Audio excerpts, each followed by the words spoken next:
Shivam. I'm fine. How are you Yeah, doing? I'm good. Hmm. Long time no see. Complaining. I'm complaining.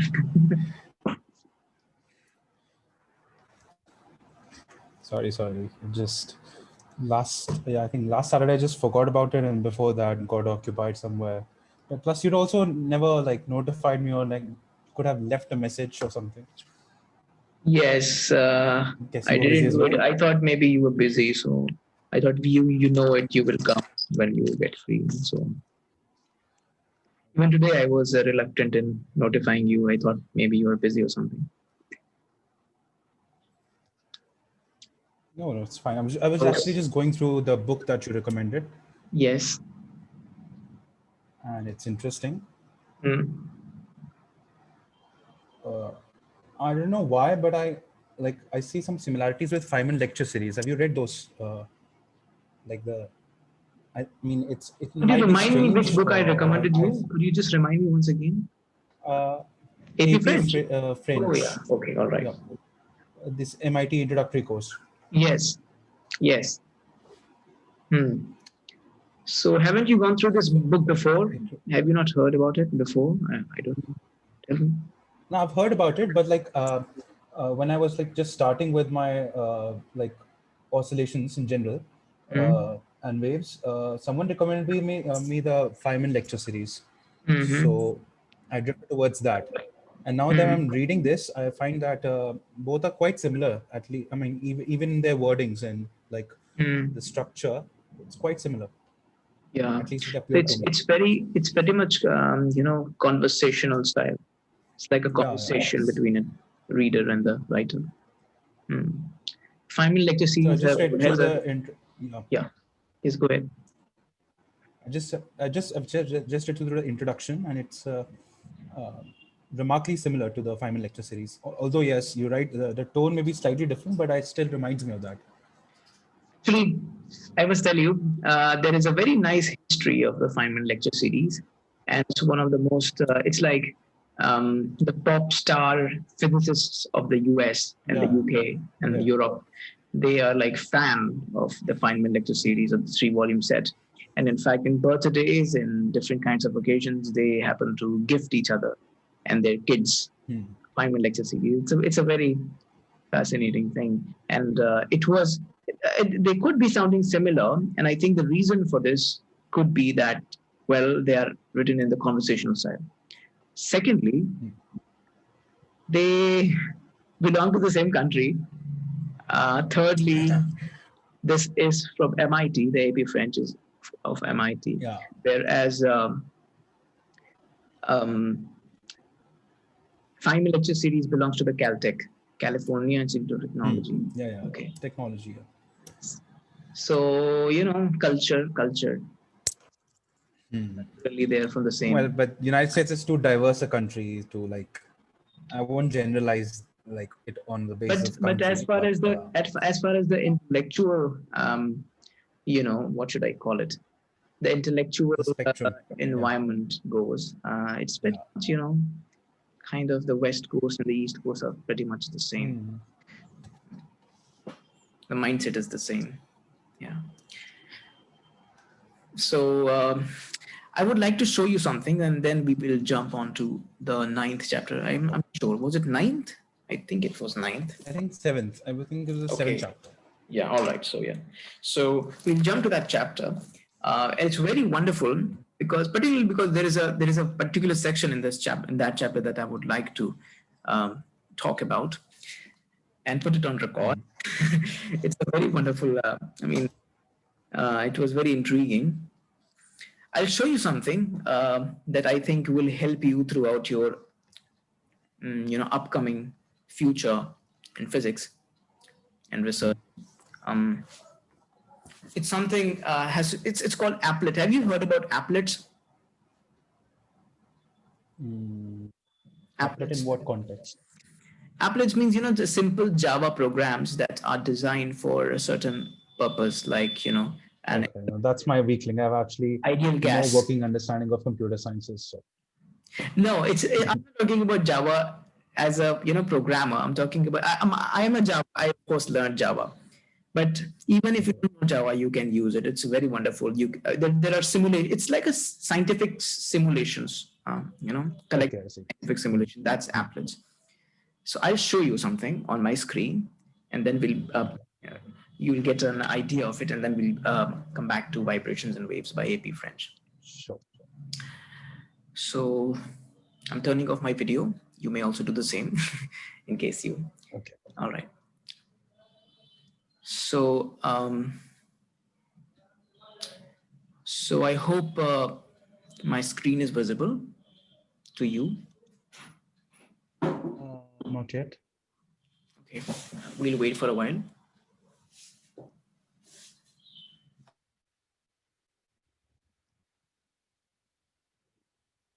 Yeah. Now it is. Is it visible now? It's visible now. Yeah. Okay.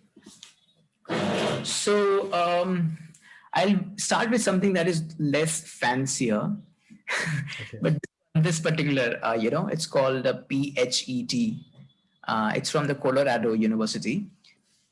So it's much more fancier. So I'll begin with something less fancier, and which is this Fowler's physics applets. It's from the Virginia University, and so what you see here, lots of small Java programs, sort of like a game, simple game, but they are scientific simulations. So I'll begin with something that you will like. Look at this Newton's fountain. It is a figure from the Newton's Principia Mathematica, right? Okay. Yeah, 1687. So Principia Mathematica. So this is about projectile motion. So if you could you excuse me for a while? Sure.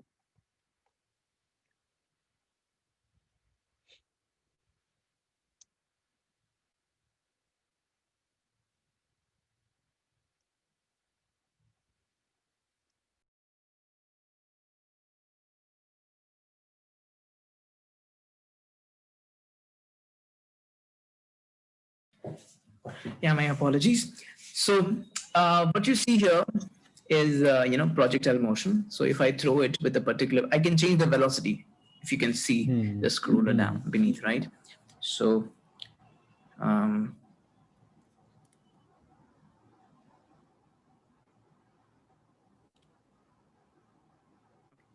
so there you go. All right, I'm going to increase the speed. It's funny. This is going to increase the speed. Can you see it? Yeah. Yeah. All right. So I increase the speed. There you go. I increase a little bit more. Yes, it's farther, a little farther. If I increase it a little bit more, there you see. It'll be in free fall. Yeah. Yeah, it's like it's in orbit. So this kind of simulation. Oh, can you hear the sound? Is it? Yeah, it's a sort of a screeching sound. Yeah. All right. So essentially, this is something that can help us understand how is the throwing of a ball in a cricket stadium is related to launching a rocket so that it lands in an orbit around the Earth. So these are essentially the same thing. What you really vary is the angle. Sorry, the speed. The speed, Yeah. initial Yes. velocity. Yes, yes. And if you reach this particular point, which is called 11,000 meters per second, if you can remember what was that. Yes. Yeah. The escape velocity, and then you'll see. Escape velocity. 2, 3, go. Yeah. Oh, it's gone. So this is funny funny. sound. Yeah. Yes. Yeah. So I think you get an idea what it was. Yeah. And this one. This was actually one of my first lectures in astronomy, where a myth was broken to us, which Yes. they say what goes up comes down. Not usually. Well, usually it does, but not always. And if you throw it hard enough, it will never come back. So this is just Yeah. It's very funny, by the way, and it's very. I mean, I also had no idea that these two things, launching into an orbit and Yeah. throwing a ball in a cricket stadium and then escape velocity, etc., are related. And also, the escape velocity idea. It also appears in the idea in the physics of black holes. So the body Mm-hmm. speed with escape velocity equal to or more than speed of light. There you go. Light. You have a black hole. So, so this is Rutherford's scattering. It's very fancy. So I begin. So these are the alpha particles being thrown, bombarded on the Mm-hmm. gold nucleus. There you Four. go. Yeah. Yes. And look at how if an alpha particle approaches the vicinity very close to it, it'll bend. Mm-hmm. It won't go straight, it'll bend. It's very funny. So another one. So there are many of many. So many. It's amazing sometimes. And look at this Doppler effect. So this is very This must be nice. funny. Yes. So there you go. There's this thing. Anna. So Mm-hmm. I give it a velocity.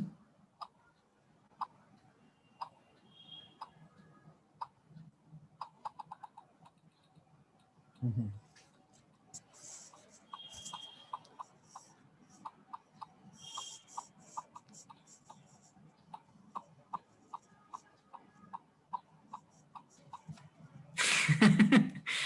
There is this thing called as two-slit experiments. Do explore it. That's what I meant.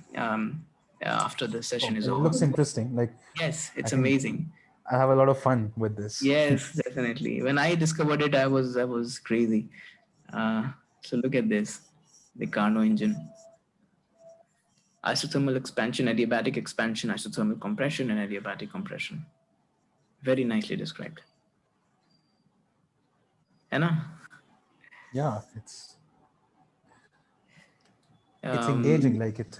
Yeah. yes, yes. You get to know that these are four different things and how, you know, you get a feel of it, which is very important in physics. You gotta feel the physics. um, this is the molecular speed distribution in the case of Maxwell Boltzmann.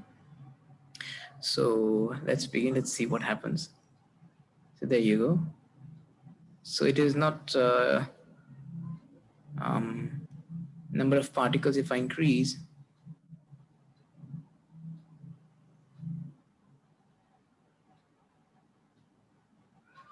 yes, there you see a spike, and then Hmm.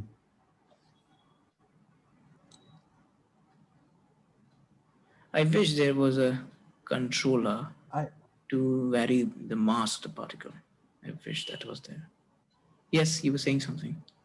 yeah. I just don't like. I don't remember like what is it this exactly? I don't. Maxwell distribution of what? Maxwell Like, distribution of speed. Yes, speed distribution. okay. Okay. Yeah. So have you not studied? I think you have. Have you statistical Like I've mechanics? studied Yes. like this semester because of the lockdown. That portion got a little bit skipped, so I did a bit of self-studying in that, Oh, but a lot portion of it is still like pending. oh, that's very sad. By the way, statistical mechanics is really interesting. You must study it on your own. And I think I would like to also recommend a very nice book that I found on internet, and it's Please do. Yeah. a Yeah. John book. Um, it's a wonderful book, one book and everything in it. It is like मेरी favorite हो गई है ये अक्सर Indian पसंद नहीं but this book is really amazing. एक book में सब कुछ everything that you can find on BSc. Very nice book. Oh.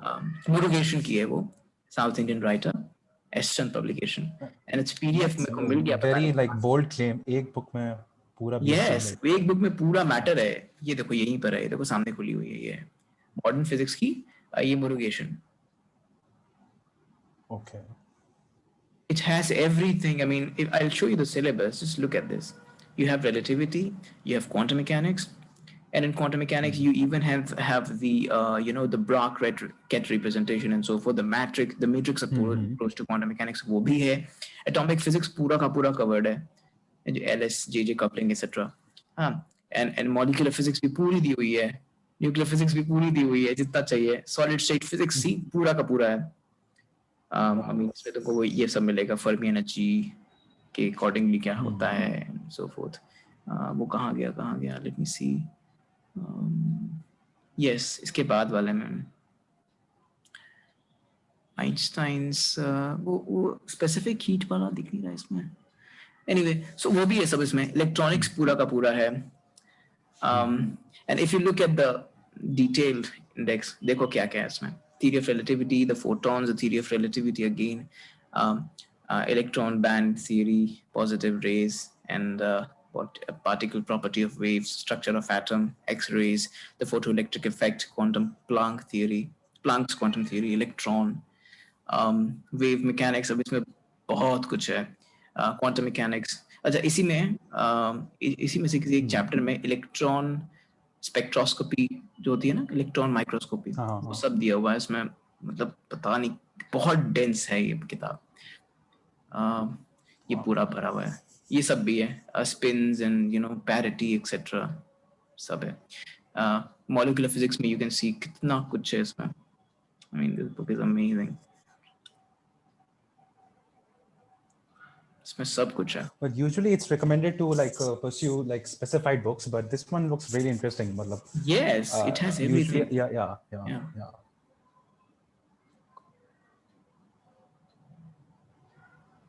In fact, तुम्हें एक चीज और दिखाऊंगा मैं. Reciprocal तो है, ठीक है. ये सब दिया हुआ है इधर. और dielectric properties of solids, सब electronics, everything in electronics. Big section. Statistical mechanics के लिए अलग section है. इसमें तुम्हें सब मिल जाएगा. Fermi-Dirac distribution, Bose-Einstein distribution. Material science पूरा. लोग शायद material science नहीं पढ़ते होंगे कि है तुम्हारे लखनऊ यूनिवर्सिटी. नहीं. Even material science ही हम लोगों में था. It is also there. Everything studied in material science is here. Amazing. Astrophysics, nanotechnology, उस पे भी लंबे sections. बढ़िया proper material है. अच्छा, इसका मैंने copy मंगाया. Recently I bought a copy from Amazon, and you won't believe, another section has been added. Another part has been added, and that part is called theoretical physics. And in that you have the whole of Lagrangian Hamiltonian, even what is this? It is called, I think, central force problems. वो सब हैं. Then you have the mathematical physics as well, क्योंकि इस वाले PDF में नहीं है, but इसका जो printed है उसमें है, recent edition में. And ये सब भी दिया हुआ है. Awesome book. It's like a complete guide, yeah. Yes, it has everything. One book to the rescue. Yes, everything.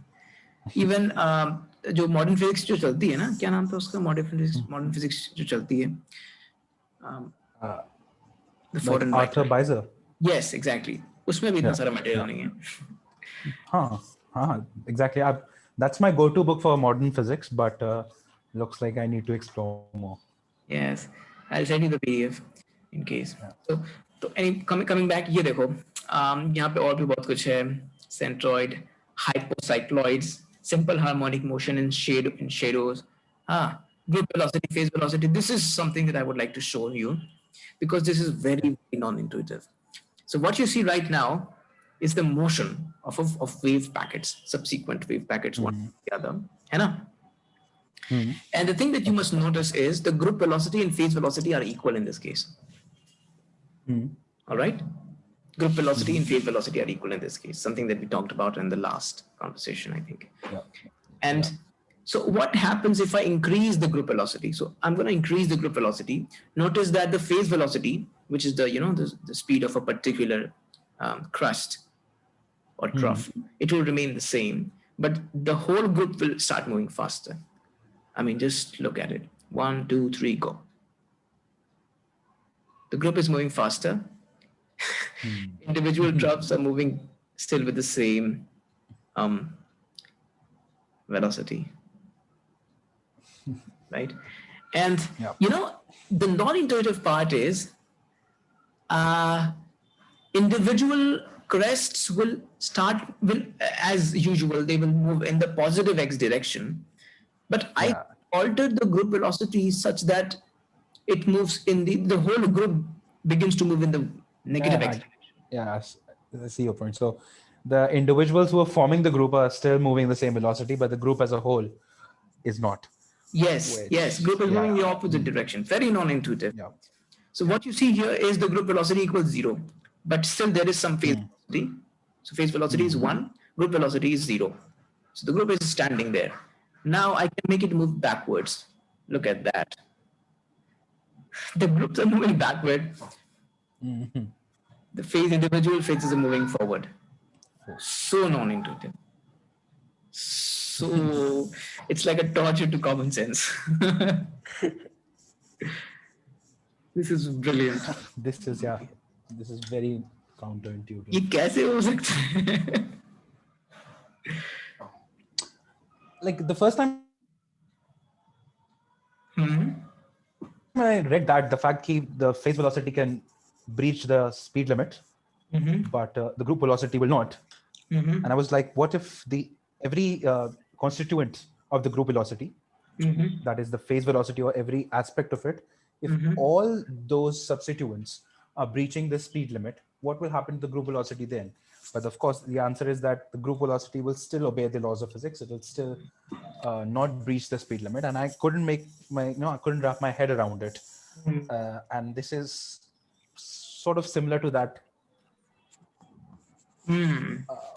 But there's something like, I don't know, like I don't think I have a PDF of that, but I read this sort of comparative analysis, or rather comparison between phase velocity and group velocity, where they said that you should never imagine group velocity to be the summation, or rather the macroscopic view of phase velocities. They are completely different in the sense that the word group may push us in a very separated corner, in a very different corner. We don't want to be pushed there. So it said that don't imagine group velocity to be in any way sort of the macroscopic view of what's happening, because it's not. So when we say that phase velocity is moving in one direction and the group velocity is another direction, it's not that the phase velocity in any way is directly influencing or should influence the motion of group velocity, which is again, this statement again is very counterintuitive. But Yeah, so we, yeah. we go right back there, but still, yeah. I think when we will begin the AP French, we will come back to this simulation. And So so the next website, which is by the Colorado University, I'll show you. Amazing simulations, more fancier this time. okay. This is not so fancy, but what I'm going to show you now is a little more fancier. So there you go. Lots of simulations, lots of applets. So there's an alpha decay, atomic interactions. This is something good one. Let's see if we could.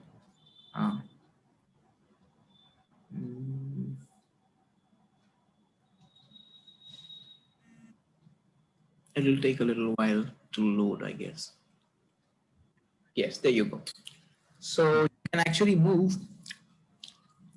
atoms apart, and you will notice how the potential energy is varying. And you can also change the molecule. I mean, you can take 2 oxygen molecules.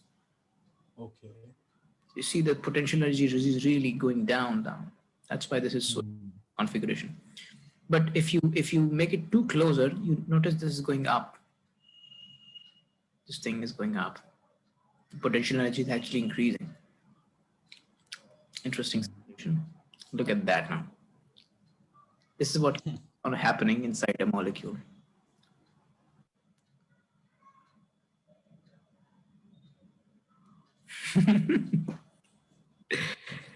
And I think you must Really have. nice to, yeah, like you can play with this for hours. Yes, you can definitely. I mean, you can even look at. I mean, look at this.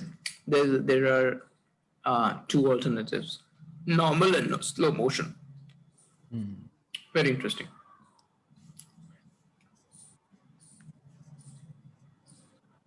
Oh.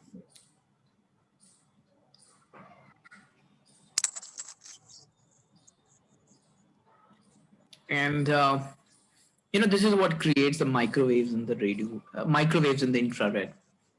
You know, if you can recall what So as does. it's approaching, like it's decreasing, the potential energy value is dropping suddenly. Uh, would that mean it's becoming more stable? Could you repeat your question? As the value of potential energy is dropping, can we say it's becoming more stable? The system is becoming more stable. Yes, it's actually stuck in a well, and I there's a see. Yeah. Yeah. yes, stuck in a well, and just because there is no dissipative force, no non-conservative force, so this kind of oscillation will go on forever. So definitely, because it is in a well, so there is a point in the well which has the least Yeah. Where? potential Yeah. energy. Okay. So most stable configuration. It is actually oscillating around the most stable configuration. We can say that. Anyway, so this was something. I'll show you another one. I'll recommend you play with these things. Yeah. Yeah, Could be maza very aayega fun. और Yeah. concepts भी clear होंगे. Then there is this thing, the ideal gas idea, the Avogadro equation law, gas law.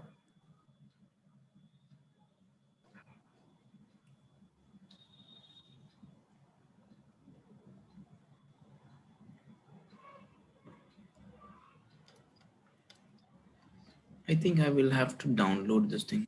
It will take just a little while. It won't be long. Um, Meanwhile, we'll check something else. The band structure. This is again the bending of light. Very beautiful simulation. Black body spectrum. This is something we can give it.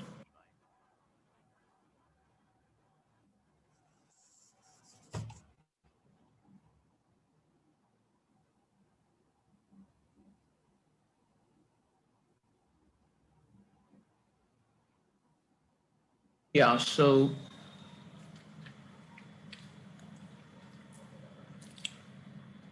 It's breaking. hmm? Yeah, I can hear you now. Yeah. So you look Yeah. at the variation in the graph when I change the temperature of the black body. I'm simply changing the temperature. This is what Yeah. is happening. And look at this This thing. is actually the principal tool, black body curves in Yes. astronomy. Yes. When we do spectroscopy, this is like the principal tool. Of course, now we also have gravitational waves, but for like decades and decades, Yes. black body curves was like the go-to technique Yes. to measure stellar Yes. signature. So this is something I'm familiar with quite a lot. So we've done Yes. this a lot, Yeah. but now gravitational waves have opened a new, like a sort of a new toolbox for us, a completely different Hmm. advanced toolbox. But Hmm. so you were saying, yeah? Yeah, I would like you to elaborate on gravitational waves, how they help. But so in this one, we see, earlier we learned about the Rayleigh-Jeans curve at low Yeah, yeah. lambda, and then Wien's curve, and then Planck came and he bridged the two, and we have radiance. This is the radiancy. This thing. What's Yeah, called spectral power density. It's also called radiancy. I remember from my yeah. book. Yeah. And by decreasing temperature, look at this bulb thing, this star thing, right? In the center. So when I increase the temperature, this is what happens. There's a change in color. So particular lambda dominates. uh,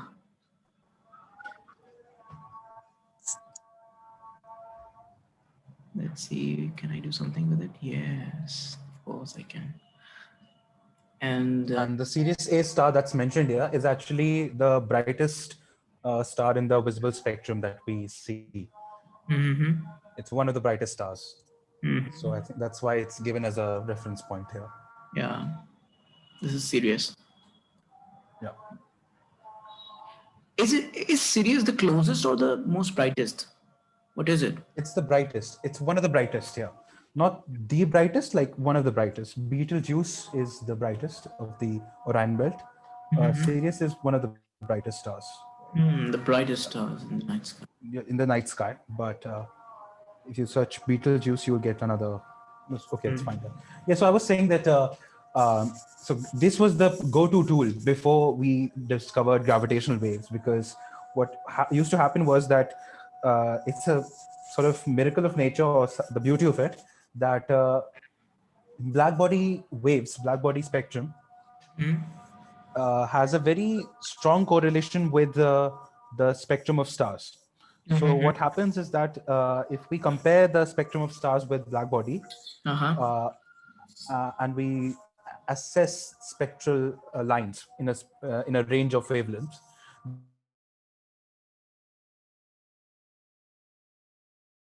the properties we get from that and in turn from other objects that can behave as black body or close to like black body. So for example, if you want to judge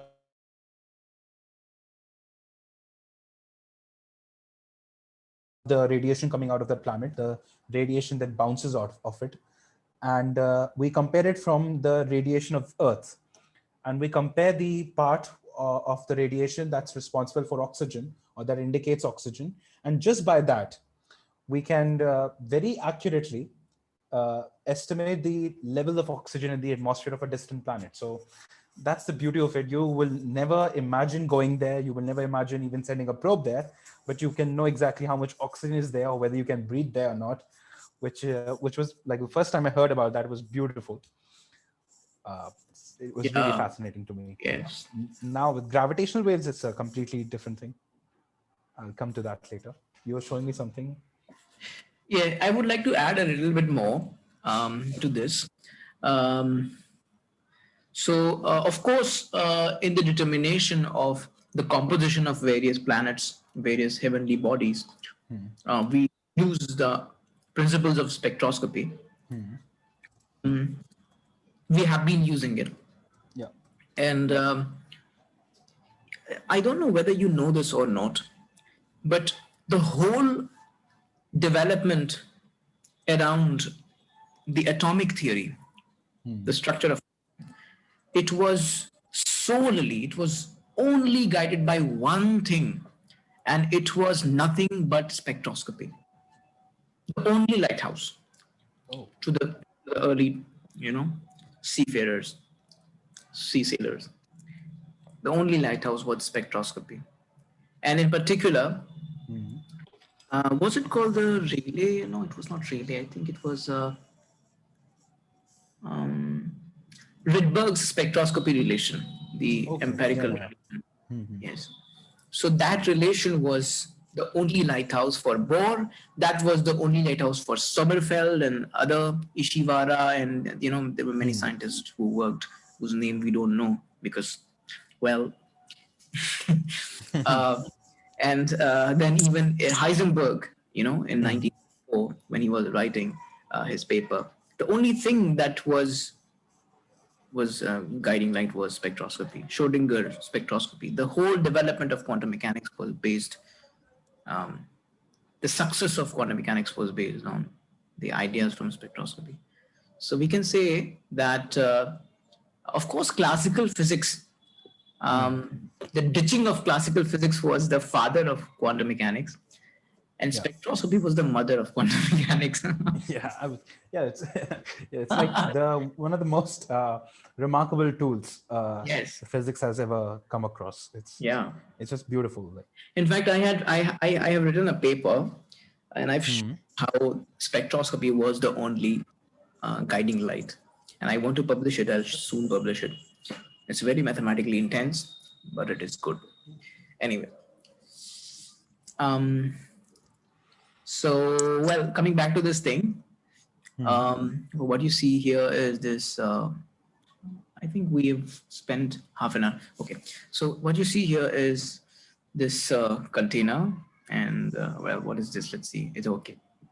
It's a lid, and there's a pump which can pump some molecules, heavy or Hmm. light species of molecules. You can choose from this thing, and then we can control the heat. If we heat it, we'll see what happens, and then there is this thing called ice. So, and also to reduce the volume, there is this guy who will help us reducing the volume. Okay. Yes, Okay. thank you, guy. We'll definitely reach you when we need you. So let's pump some molecules. One, two, three, go. And notice that here there's this barometer. Oh. Hmm. One, two, three, go. There you go. Molecules, molecules, molecules. There you see. And what this balloon thing is, it's telling us about the, something that we've studied, the Langevin and the Einstein theory of surface of Brownian motion. Hmm. Yes, look at This that. is a very like beautiful way to get to know, like to just absorb the concept in a much more Yes, like a visual sense. yes. So the temperature is near about the same. There's a fluctuation, but Hmm. it's kind of okay. And what you see here is the barometer. It's reading a pressure of nearly, zero point 0.3 atm, near about zero point Yeah. 0.3 atm. There's lots of fluctuation. And let's see what happens if we increase the number of molecules. Okay. Hmm. So I'll try to increase the number of molecules. I'm hoping the apparatus will burst. Let's see. No, just kidding. Well, no, it could. So, well, now we see the pressure is around 1.8, and still there is significant fluctuation. I was hoping that the fluctuation will somehow die down. Hmm. It is not. It The has reduced pressure. substantially though. Yeah. Yes. Let's reduce the temperature. Sorry. Yeah. Let's take out some heat from this thing. Okay. So, okay, I'll try to take out the heat. Let's see what happens. There's a decrease in pressure, Hmm. and there is a decrease in temperature. The volume remains the same. I'm taking out the heat. The molecules are settling. And there you see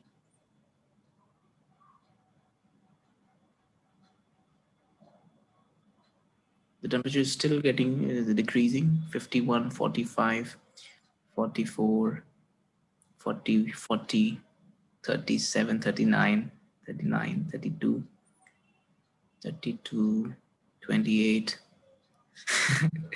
And the temperature is already down, zero. It's gone. Okay. Sure. Like, let's wait. Like, I want to see 0K. Let's Okay, let's see see. ceasing Yeah. of molecular activity. Yeah. Let's see what happens at 0K. 13, 10. Okay, okay, 10. I saw 10. Yeah, 10, 9, 8, 7, 6. There is some 8, 7, 8, 7, 8, 6, 6. Come on. 6. I saw 5, 6. Come on, come on, come on, 5. Come on. 5. There we go. 5. I think it will take infinity probably. I Given the think it's, yeah, it's a quite yeah. realistic. Yeah. Yeah. It's a realistic presentation. Yes. Now you see these have gotten themselves arranged in a very Yeah. Orderly fashion. like a Yeah. crystal, yeah, almost like a crystal. Hmm. 5 Kelvin. Let's try a little more. 4 Kelvin.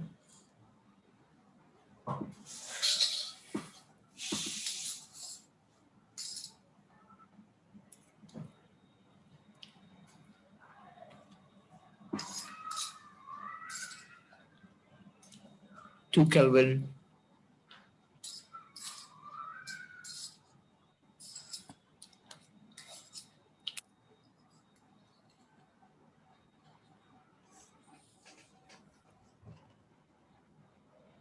Okay, there we go. 1 Kelvin, almost there. Just about there. Yeah. Yeah, 1 Kelvin now. 3 Kelvins, 2 Kelvins.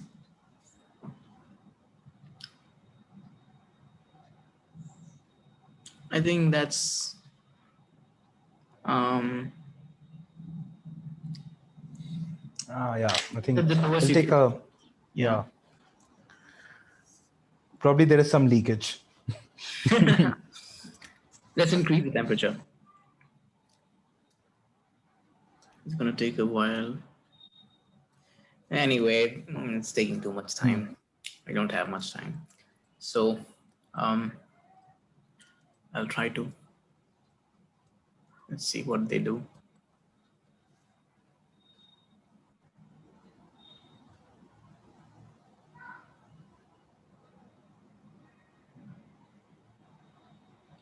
So there's a transfer of energy.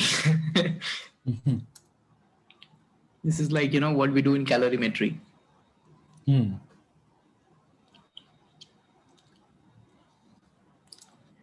If I decrease the volume, yo, look at that. Oh, it bursts. Wow. So did program it, like, wow. Okay. Did you heard about that the fact that scientists have achieved temperatures below the absolute zero? No, I haven't. So I was just these some quantum systems. So when you like I would be very quantum gas skeptical basically. if I had, read something of that kind. Yeah, I was too very skeptical at first, but when I read it, it made a lot of sense. It was uh, so it's basically about quantum gas, what we call something called super liquids. Um, and when you freeze super liquids beyond a certain point, I think you should search this. Of course, it's a theoretical state, but theoretically, it is possible to go below absolute zero. Mm. Theoretically, you can go in anywhere. Yeah, it doesn't make sense because how would you define any temperature below absolute zero if the molecular activity ceases, right? So even theoretically, it was believed that uh, below absolute zero temperatures are not possible, but apparently they are, and there are other factors which can tell you uh, if you're going below absolute zero or not. So the term absolute zero may not be so. It might be so that in the next 20 years, we might not be calling absolute zero absolute zero. Absolutish zero, we'll call it.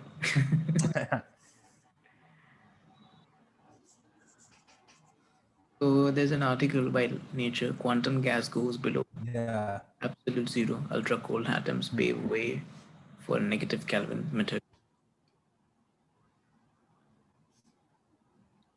They sound less like than hell freezing over, but physicists have created an atomic gas with a sub-absolute zero temperature for the first time. The technique opens up the door to generating negative Kelvin material with new quantum devices, and it could even help to solve the cosmological mystery. Cosmology mysteries. Yeah.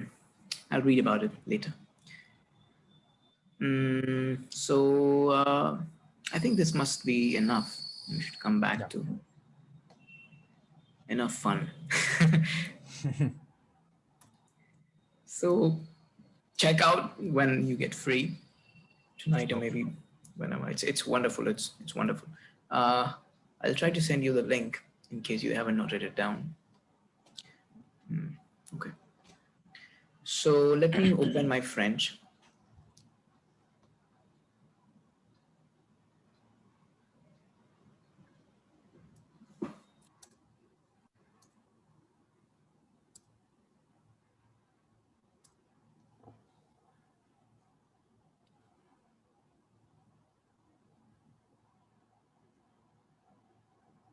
progressive waves. And okay, let's see. It's around 210. I would like to show you something which I found very intriguing in this chapter. Hmm. Very intriguing. Look at this diagram.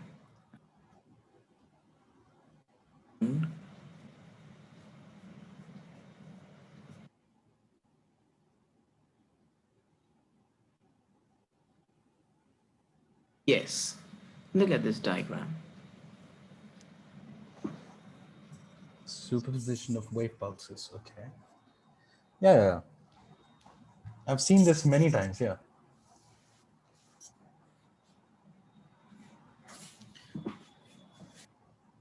So, what intrigues you here?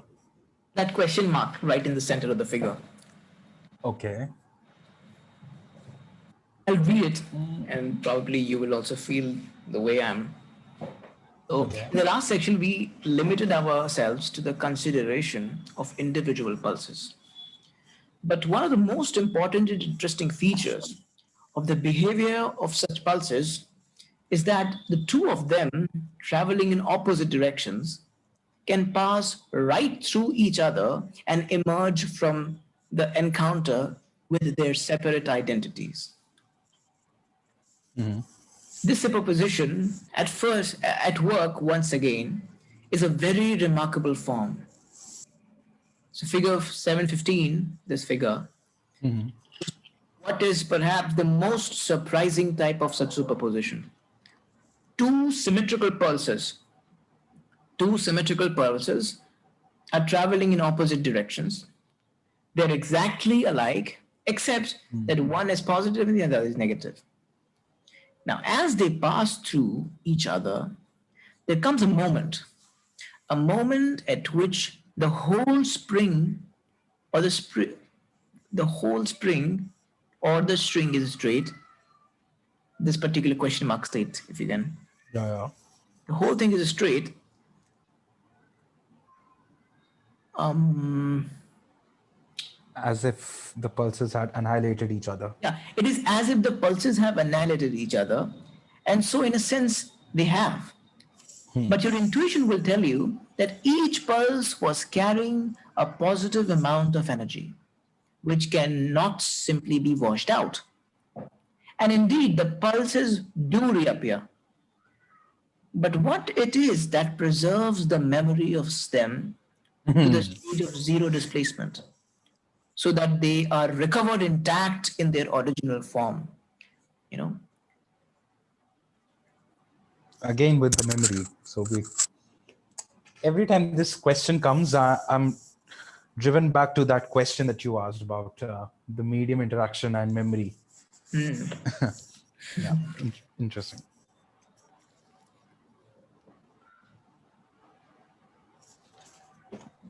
Very interesting problem to ponder upon.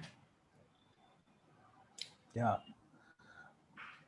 This The big. first time I like I when I first saw this exact I think I saw on this diagram in some other book. It was the same diagram with the same question mark, and they left it open ended, Huh? which was good. Which was good.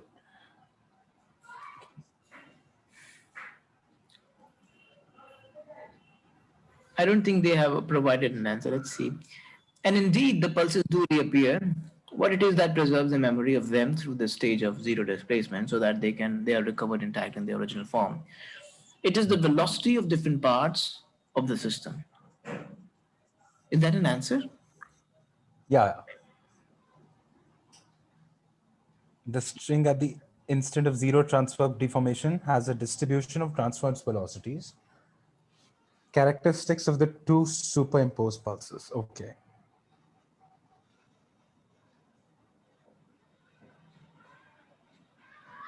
It is an answer. They're saying that it perceives to us that they have annihilated each other, but the velocities of different parts are still at work. I don't get it. Hello?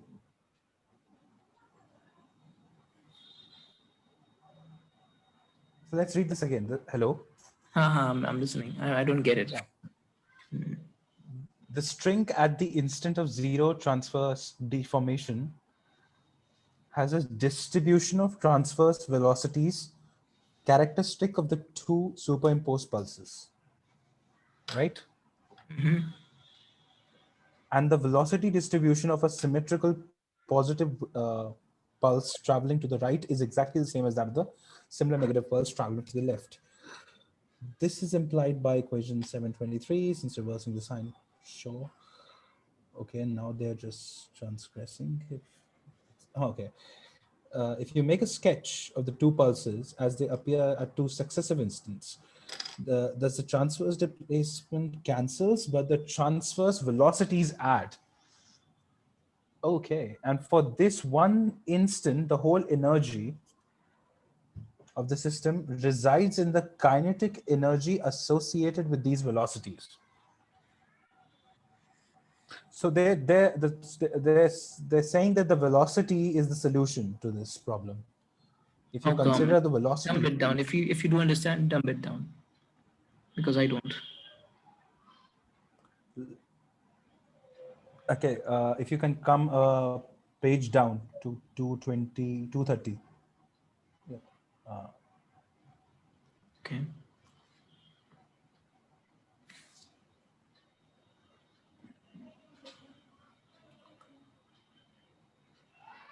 Page 230, just above dispersion, phase, and group velocities. They've said, yeah, Can you not this see my of the screen? system reside. Yeah, yeah. Is it visible? My screen. So, yeah, yeah. Okay. So here they've said that of the system resides in the kinetic energy associated with these velocities. So while the amplitude are compensating each other, but because both of them carry positive energy, as they said, right? Just the negative amplitude won't mean that the energies are, because intensity is the square of amplitude, right? Okay, so if you are measuring the energy contained by the wave from its intensity, which in turn is the square of its amplitude, it won't matter. And also amplitude is taken as a mod of the displacement, right? From the mean position to the extreme. So the negative, that thing that is compensating the two, it appears that it's annihilating the two, but that's only because they are in opposite directions, right? But as far as the energy is concerned, as far as the velocity of the waves are concerned, which is because of which they're traveling, that velocity comes with its own kinetic energy, right? Okay, I'll ask another question. Okay. Still not understanding. Um, an amplitude is a way for the energy to be expressed, isn't it? Yes. That is the only way the wave which is carrying some energy will express that energy. And that is the only way it stores the energy. So it is a agent of storing and it is the agent of exhibition. Yes. Okay. Sure. Okay. Now we don't see we don't see enough. Okay. Okay. Okay. So that's the problem, is that you when you're seeing that bulge, right, that amplitude, do you it appears so that the entire wave is sort of contained in that bulge, but that's not the case, right? So as the wave is traveling, you have the wave signature beyond the bulge, beyond the amplitude as well. How come? Can you just dumb it down?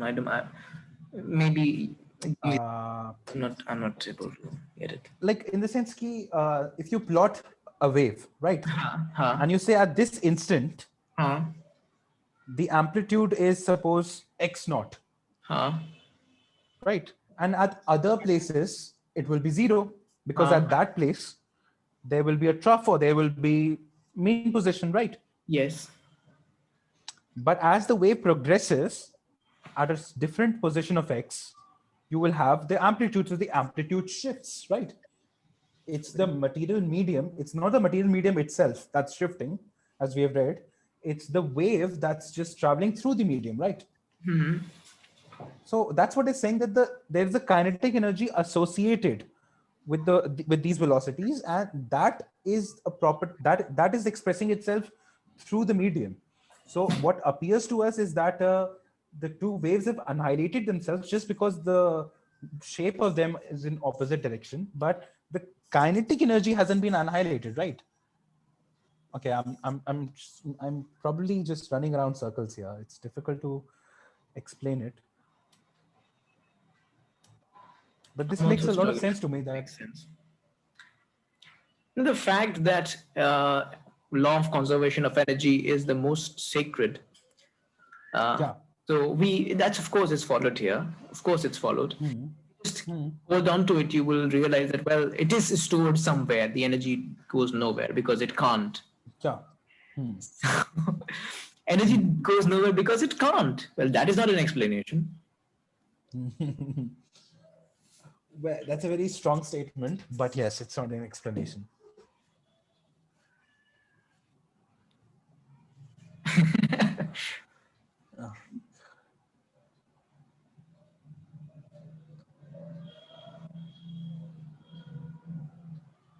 I'm struggling to make sense. It says that the answer is in this statement. It says that it is the velocity of the different parts of the system. Now, the system isn't just that part which you're seeing bulged out. The stationary portion of the wave, which you're not seeing as oscillating, is also part of the system. So, okay, let me explain it to you in this way. Um, a quantum wave, right? A quantum signature. Okay. Uh, and a classic quantum wave sees its bulge at a very, like a direct delta function. If you plot a direct delta function, you see it spike at a very particular position, right? Yeah. But in all other places, it's mathematically defined to be zero, but the actual picture is different. It approaches zero, right?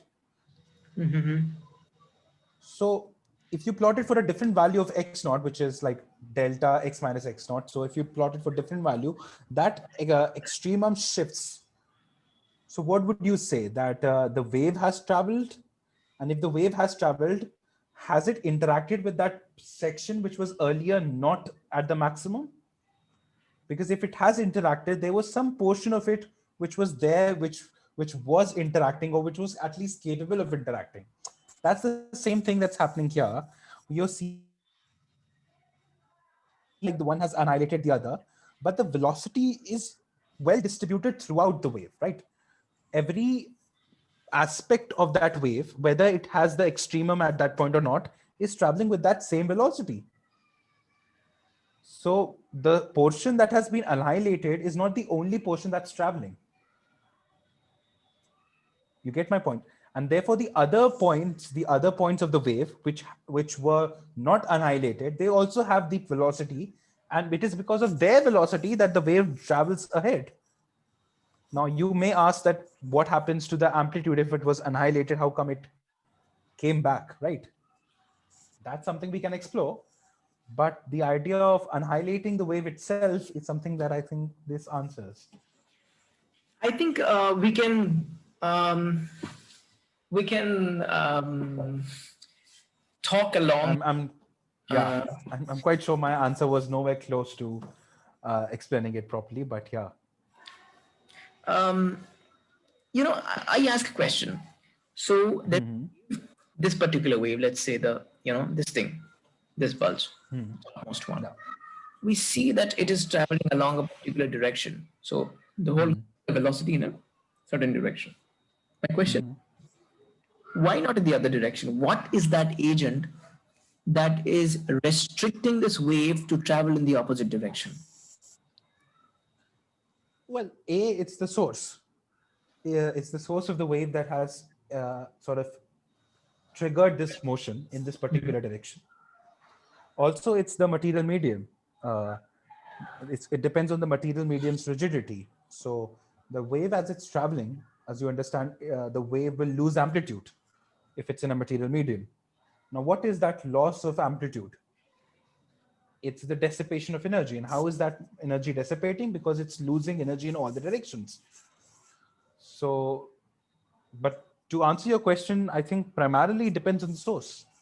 The source maybe your jerk at the corner of of the string or spring, and if you jerk it in a certain particular fashion in a particular direction, it will go that way. So it's just about the source.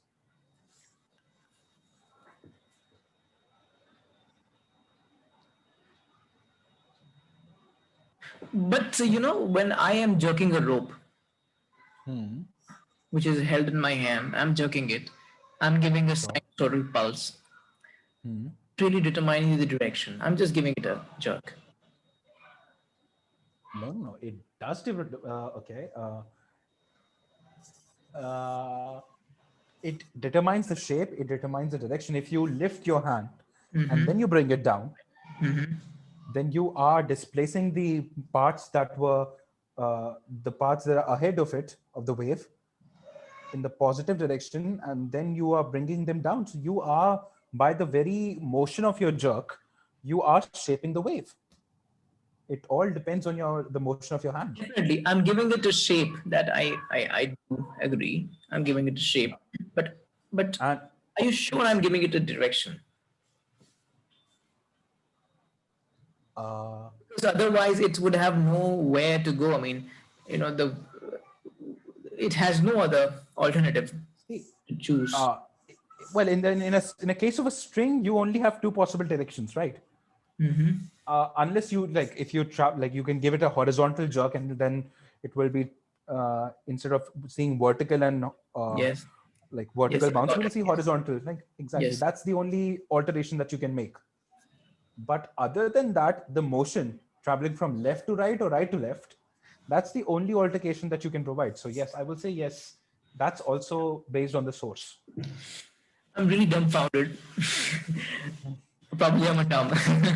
I don't get it. No, I think it's a very fundamental question, but and they've put it very beautifully to say that, where is that wave? Have they annihilated themselves? And in a sense, they say that in a sense they have. So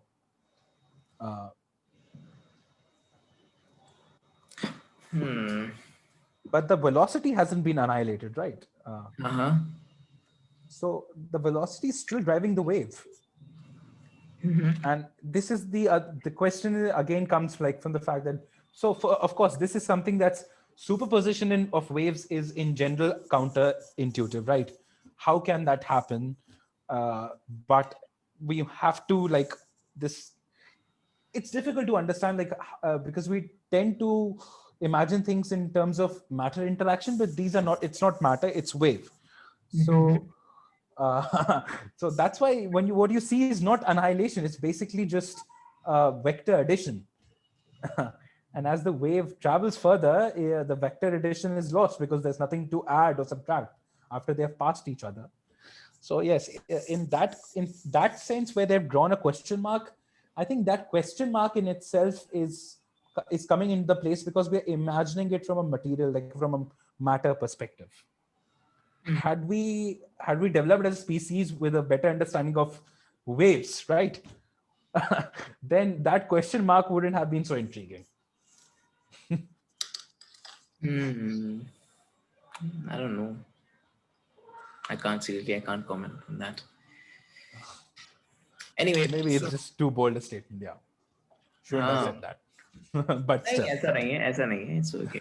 but like because I okay, this reminds me of so fermion boson interaction, right? And there's this possibility of particles just going past through each other, right? Breaking the barrier, tunneling, if you will. And then there are two ways you describe it. One is, of course, that energy barrier tunneling, Yes. where you say that the particles don't respect the energy barrier. But there Yeah. is another kind of interaction, which is the fermion boson interaction of tunneling, where what happens is that the the oscillation of the two particles is in opposite phase, so they just pass right through each other. There's no question of energy barrier in the traditional sense, I believe. I think you're searching for that.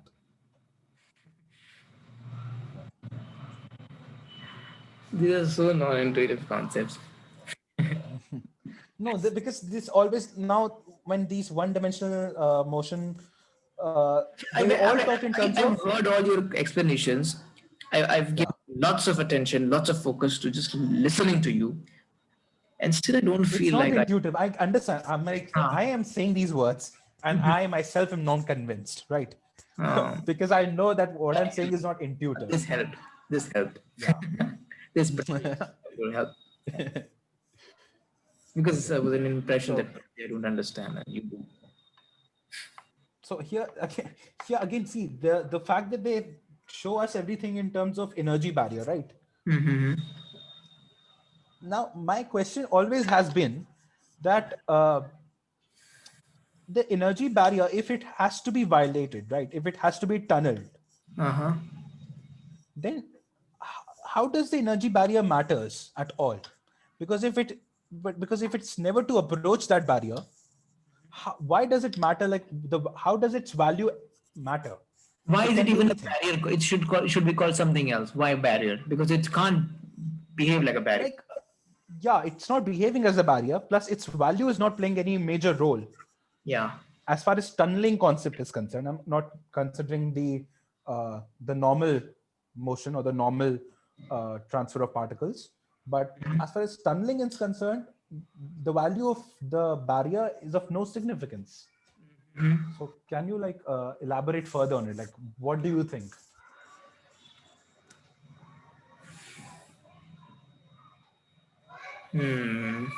Because actually, I have tried to understand tunneling through a non-mathematical sense, and I failed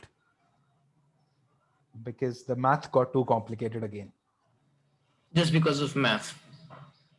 Yes, just because of maths, the function didn't make sense to me, and I realized that things were too complicated for me to just understand them now. I had to give it a good few years, so I've that put it on the back burner.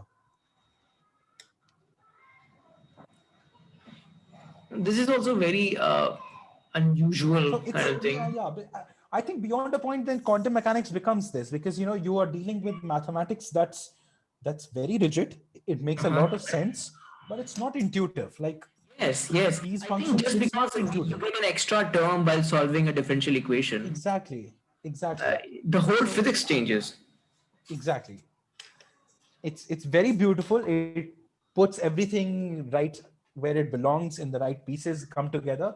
But it's just not like when you look at the picture, you don't say like I get it. So Yeah, that's the problem. Yeah. Yeah.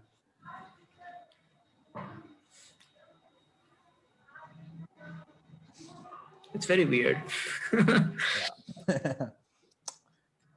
And still we call it the simplest of all fields. Social science Exactly. is easy because there is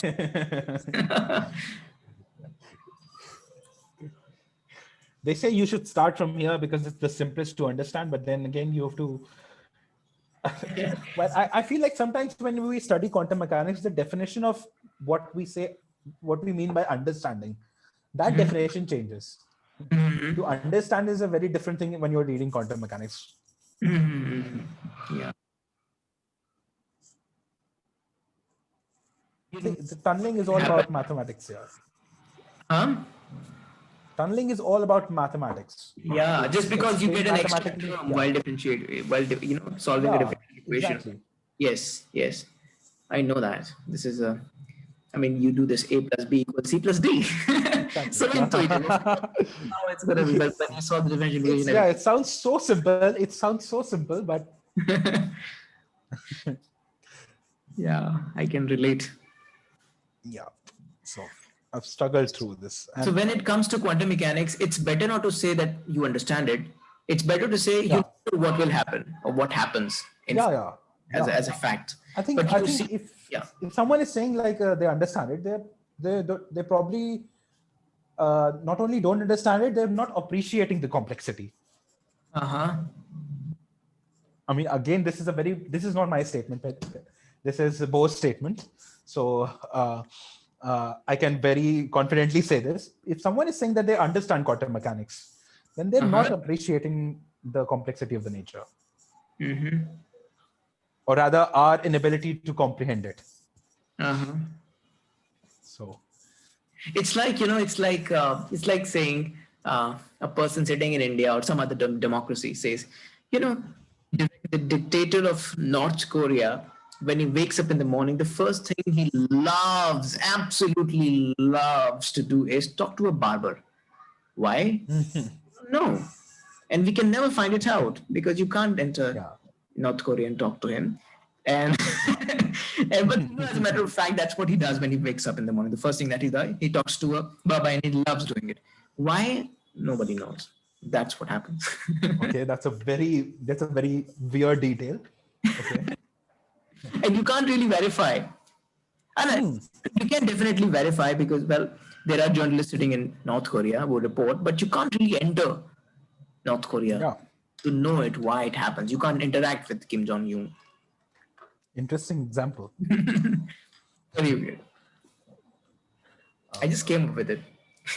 Yeah, that's what I'm saying. Like, what would have been your chain of thought to come up with this example? But interesting. Yeah. So, um, This was just before dispersion, just before they were coming with dispersion in yeah, AP French. yes, in AP French, yes, yes. I mean, the subsequent thing that you see.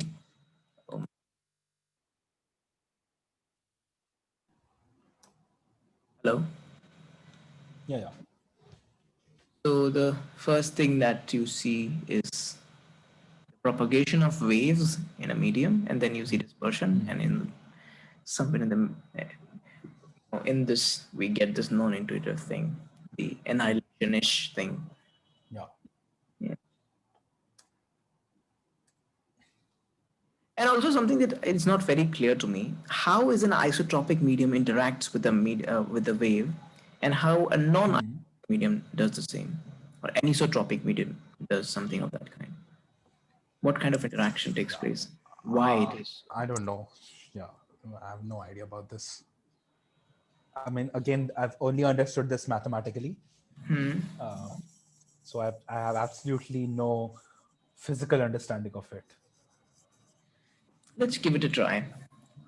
What's very intriguing here in this, something that's flashing on the screen right now, is this new frequency term. And they say that this nu is actually dependent on the tension in the string and the mass density of the string, linear mass density of the string. And it's very, I mean, don't you see? It's kind of a. I mean, when you jerk a given string, Yeah. the frequency with which it will vibrate depends upon the tension and the mu, nothing Yeah. else. It doesn't depend upon what velocity, what frequency you uh, uh, Yeah. give Yeah. to Yeah. it. I get your point. Yeah. Yes, it's very weird because we have studied that it is only the source that determines what the in a medium. So will this definition be, can it be generalized to other mediums apart from string? Is it possible to do that?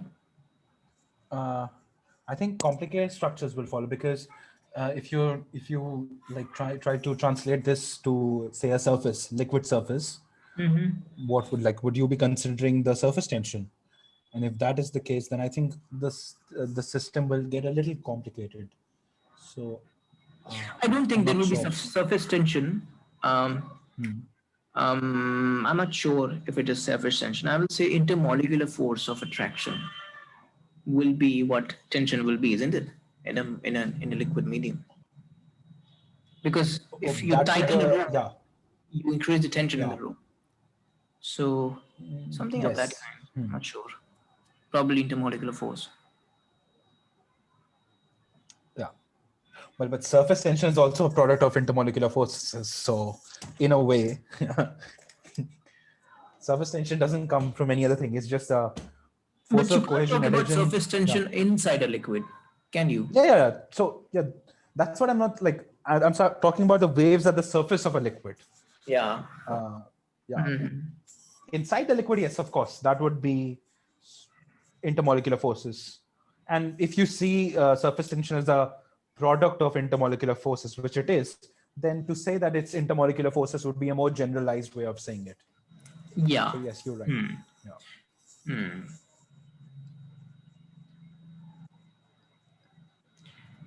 So yeah, let's read this. According Sure. Go ahead. according to these equations, a given string under a given tension will carry sinusoidal waves of all wavelengths at the same speed mu. This is, however, an idealization which will certainly fail to some degree for any actual string. We pointed to this limitation most particularly in chapter 5 in our discussion of the normal modes of the line of connected masses. What emerged there was that for a lumpy string of length L fixed to its nth, the wavelength lambda n that could be associated with a given normal mode n was 2L by n, just Yes. as for the continuous string, but that the mode frequency was not simply proportional to it. Instead, the mode frequency was found to be given by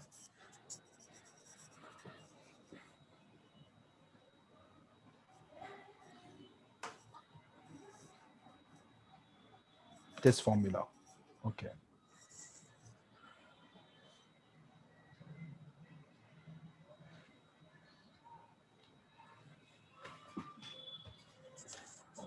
So the value of 2 we know defined as an upper limit to the possible frequency of any line made up of infinite number of masses.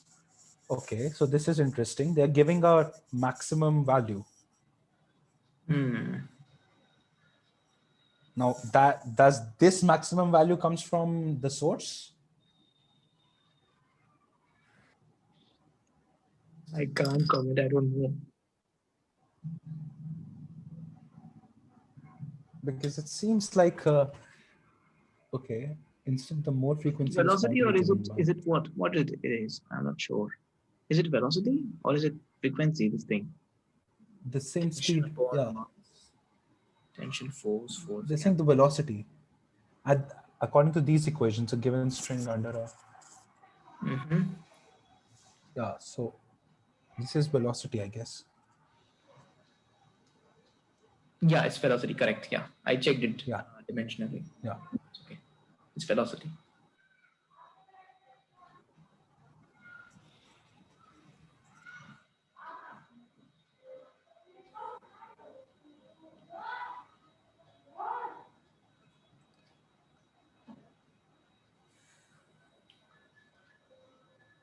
Yeah. So they're comparing it to continuous string, and then they are comparing it to like number of like separate particle, discrete particles. Hmm. So yeah, but with increasing n, the number of the value of Vn would rise less and less rapidly than this proportionality would require. So I'm kind of losing it there. Like I'm not sure I'm making proper sense of this after this statement.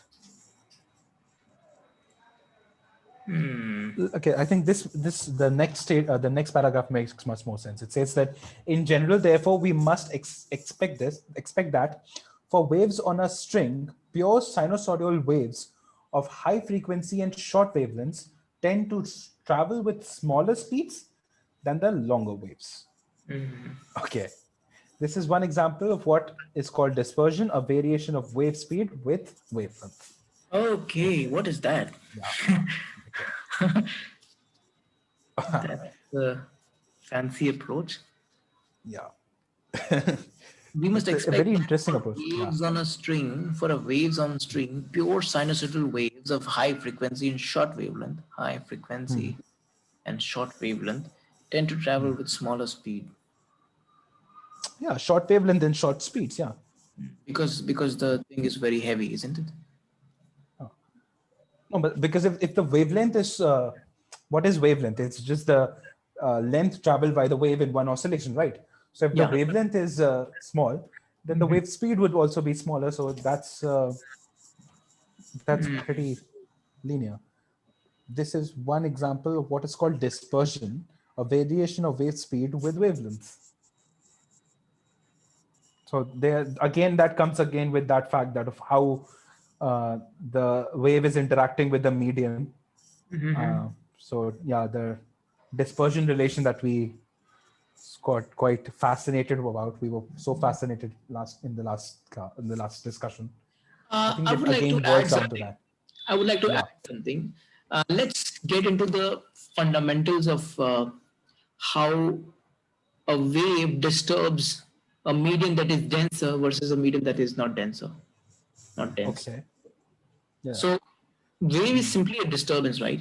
And if the material is very Huh. dense, massive, so it will be difficult for the wave to create a disturbance because it's very heavy. It has a certain inertia. It is at rest, and Yeah. for the wave to generate disturbance will be difficult.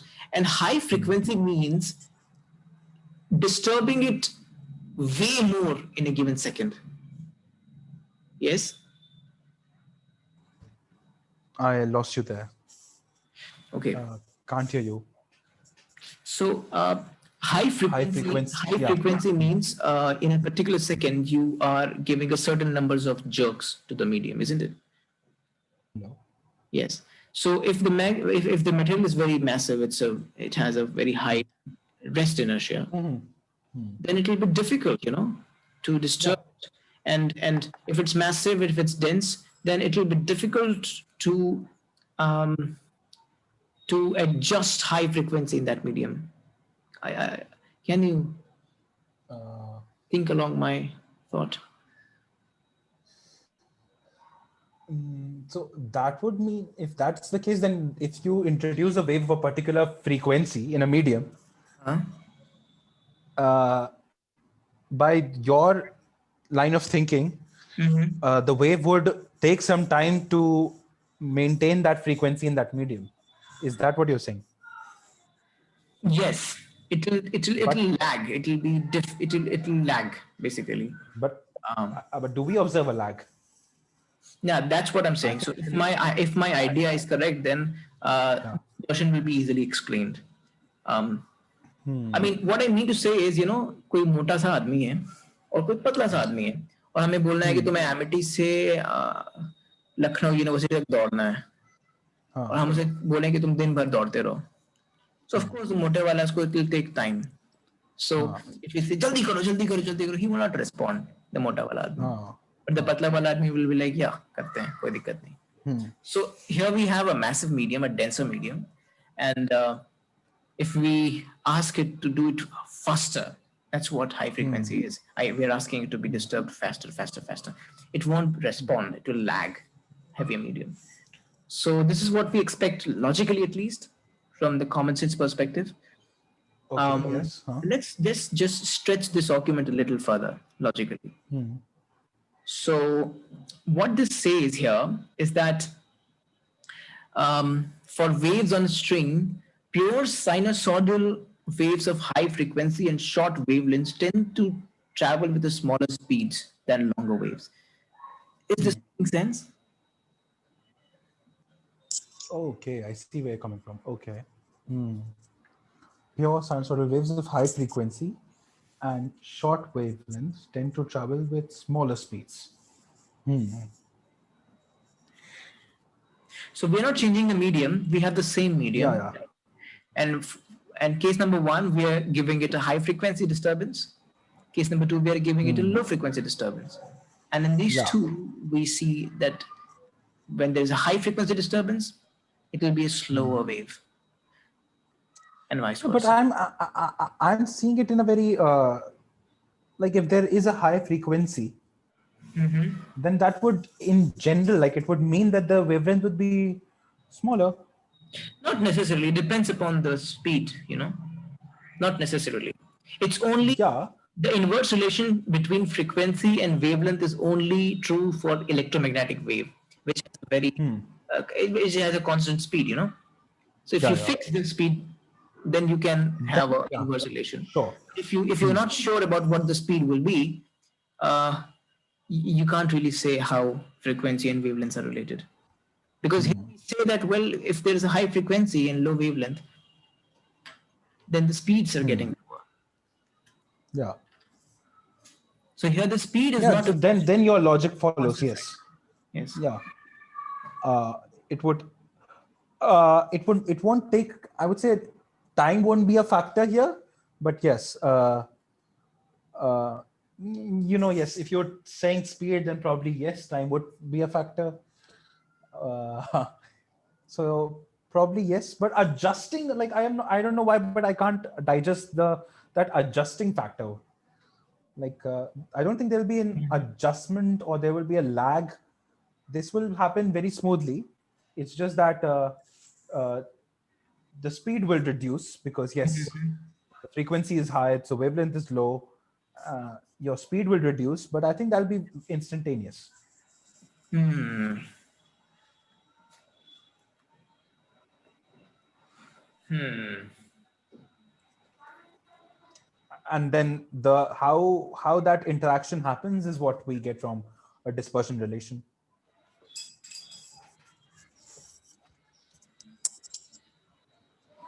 which is something we discussed last time.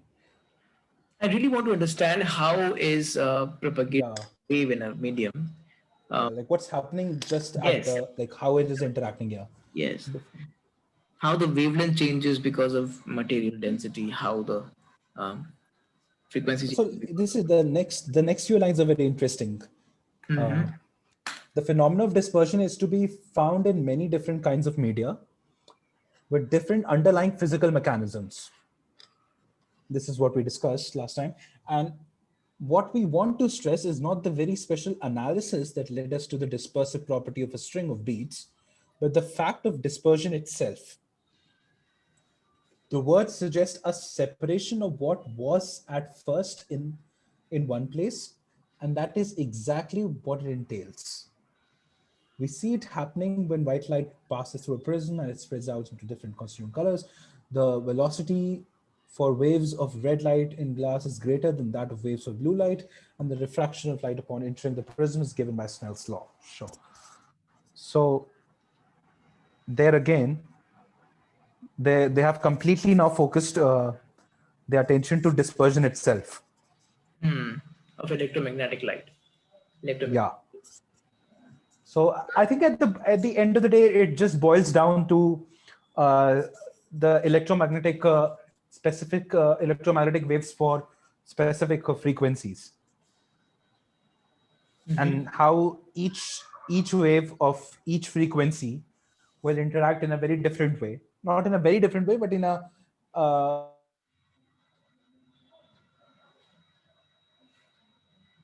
of then say a wave of another frequency. So like prism is the most like the basic of examples, Uh-huh. but But to understand what would be the interaction would depend on the wave itself, would depend on what kind of phenomena are you observing. Like that day we were talking about relay scattering, right? yeah. So if you shift your phenomena, you would see a change of dispersion and how it's interacting. So again, I think the answer to your question lies in dispersion relation again. To understand the dispersion relation would be to understand the interaction.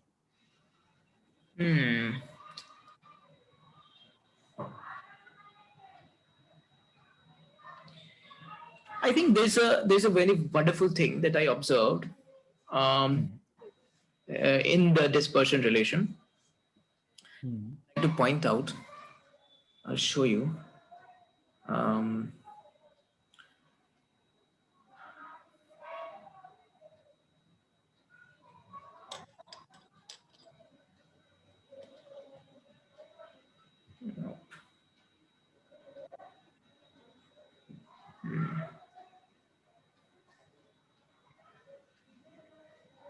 so look at this thing. So here we have the dispersion relation in an optical fiber. So this optical fiber has a core refractive index of n, and this is how. So just ignore this middle term. So omega equals ck upon n is the basic dispersion relation here, and n is the refractive index. And as you know, phase velocity is omega by k. Yeah. So you would simply get c by n will be the speed, phase velocity, right? C by n will be the phase velocity. Yeah. You divide this whole thing, this c and ck by n by k, and you cancel out k, you get c by n. Okay. Now, what we see here is that, well, the medium is definitely isotropic. Because of this, we have a linear relation between K and L. Yeah. A relationship.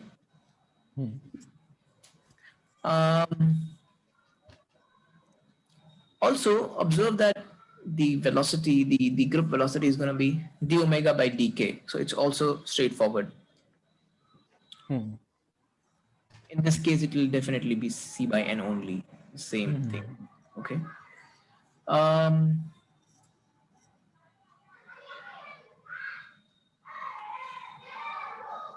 How should I say? I don't know. It's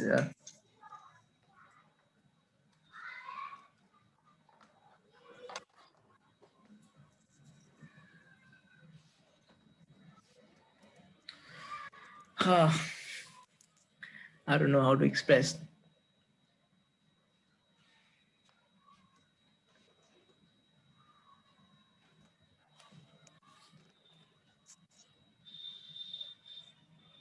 So it's like this. Hello. It's like this. You know, you have Fourier transforms. So you want to build up a packet. So you've added lots of waves, and you've built up a packet. So these are of slightly different frequency. That's how you add. And what a dispersion relation tells us is how this wave packet is going to break down into its component waves. Oh, interesting. Yeah. So this that's a very interesting way to put it. Yes. Yeah. So dispersion relation is a kind of, like anti-Fourier transforms. Yes, because it tells us there will be a difference in the whole. Interesting choice of words. Yeah. So there will be a difference in individual phases, individual crusts of each and every wave packets, rather. wave, Like each and every wave, each and every individual, and the whole group.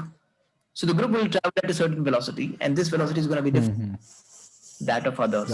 And so there will be a breakdown. So what you do in Fourier is you take up lots of waves, you make a group. Yeah. And dispersion relation tells you how you will break it down. Yeah. Exactly. But I really don't understand how are they, internally, how is this relation internally there? How it exists? I mean, are you able to understand? It's difficult for me to explain. It's difficult to put it. I think that the thing that you said about separation, I think that's what defines a dispersion relation. So that's the perfect way to put it in a way. Yes. Because we are ultimately just seeing how the waves is interacting based on its own wavelength, right? Yes. So now, how is that relation? My question. About? Yeah. Sorry, can you repeat? How is that relation forming in the first place? That's a very that's another going a bit further. Yes. So what we really want to know is how is the Fourier transforms and the dispersion relations are intrinsically related, right? Mathematically, can we derive this thing from what we do in Fourier? Yeah. And then next step would be to find out um, how is this thing called the motion of wave in a medium, and that the question mark that in that figure. How is all this thing related? What kind of I connection see. we have? It would be a great exercise and a great brush up of whatever we've gone through in our bachelor's. Yeah. Great brush up, because it involves lots of It will yes, it will force us, or rather yes, encourage us to like dive in various aspects, because yes, it covers a lot of things. yes. So I think the next time when we meet, we should we should be prepared in this along this line. okay, What do you think? It will be a good exercise sure, as far as IIT is yeah, concerned. Yes. all right, it At makes a least, lot of sense. Yes, I will, yes, yes. yeah, At least I we'll will, go through yeah, the Fourier. We'll understand the intricacies of Fourier, yeah, what exactly it yeah. does, and how the dispersion relation is related. It will be a great brush up in wave. So let's explore dispersion relation and how it's related to Fourier. Yes, yes. Okay. And then also, this particular section that we chatted at length in French, this Okay. entire thing, it would be a great exercise. I think Okay. Sure. demands lots of hard work. That's what we need to do. And I think it will create a lot of correlations that will help us. So yeah. Yes, yes, yes. Yeah. Also, there's this question I would like to show you. It comes in Afghan Weber Harris. Have you heard about that book, Afghan Weber Harris? Book on No. mathematical physics. I have a copy of it as well.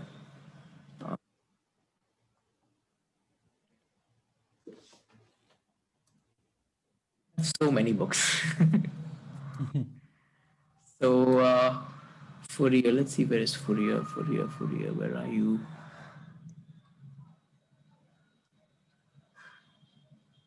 Yeah, there we go. Chapter 19, page number 300, 935. 935.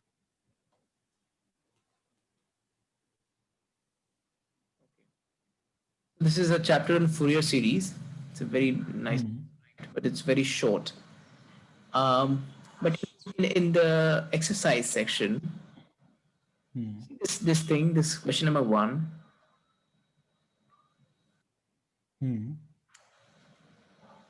It says a function f of x quadratically integrable is to be represented in finite Fourier series. A convenient measure of the accuracy. I think was it this question? Let me just make sure it is the same one which.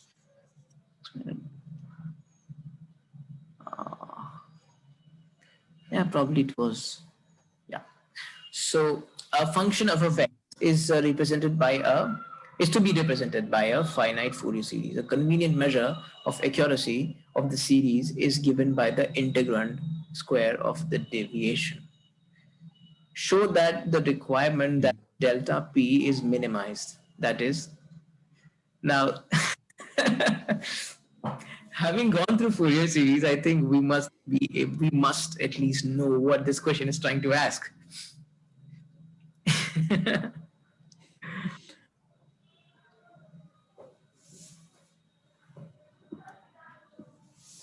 Your voice is breaking again. Hello. Hello. Yeah. Yeah, I'm saying, having gone through graduation course or BSc physics, we must at least be able to understand what this question is trying to ask. Don't you think so? Well, that is a statement on at least my BSc journey, because I have no idea.